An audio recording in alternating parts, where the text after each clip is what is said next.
I'm going to teach you how to make modeling chocolate, the easiest and quickest way I know how.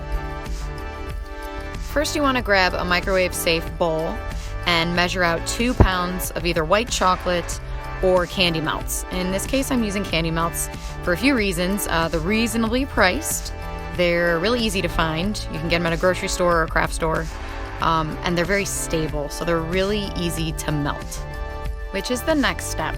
So go ahead and take the chocolate, put it in the microwave. I do it 30 seconds at a time. So after 30 seconds, you go ahead and you mix it up with a spatula, put it back in, 30 seconds, mix it up until there's no more chunks and it's nice and smooth. Do not microwave the chocolate for longer than 30 seconds without mixing, because there's a good chance you'll burn it, in which case the chocolate is ruined. Measure out 3/4 of a cup of clear corn syrup, and we are going to add that to the melted chocolate. Now fold the corn syrup into the chocolate, and you want to keep on folding it until all the swirls are gone. So that swirl, that's the separation of the chocolate and the corn syrup, will be completely gone.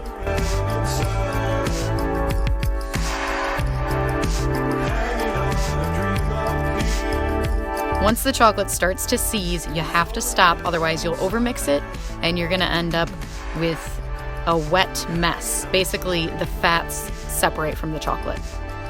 So stop right about there.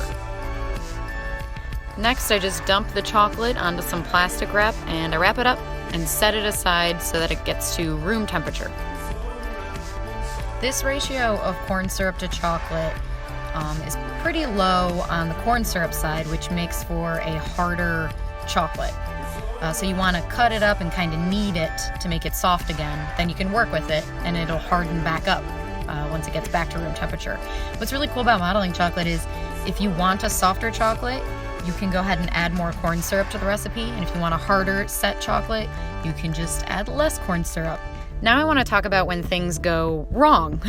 So once your modeling chocolate gets to room temperature, you may notice that there's some hard pieces in it, some chunks in it.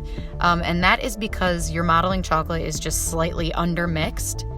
That's okay. You can just go ahead and put it in the microwave for like 2 seconds, not very long at all, just to get those chunks of chocolate to soften up a bit so that you can smush them with your fingers. Just smush them. So once you smush the chocolate, you can go ahead and mix it right in and it will start to smooth out. It's a bit of a pain, but it's better than throwing it away. Another thing that may happen with your modeling chocolate is the opposite. Basically, if there's no chunks, but instead the fat's separated from the chocolate, which means you're gonna see this like kind of clear liquid. And once it gets to room temperature, it's kind of waxy. You can sort of see it here.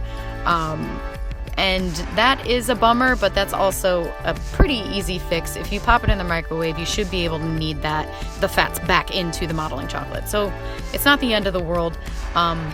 There are cases where you may have overmixed it too much to where it's something you just can't fix, or undermixed it too much to where you can't fix it. But for the most part, you should be able to save your chocolate.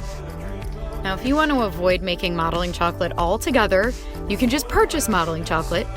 This brand that I use is Chocopan, and you can see it's super smooth, absolutely no chunks. It's really easy to work with, so that is a nice option.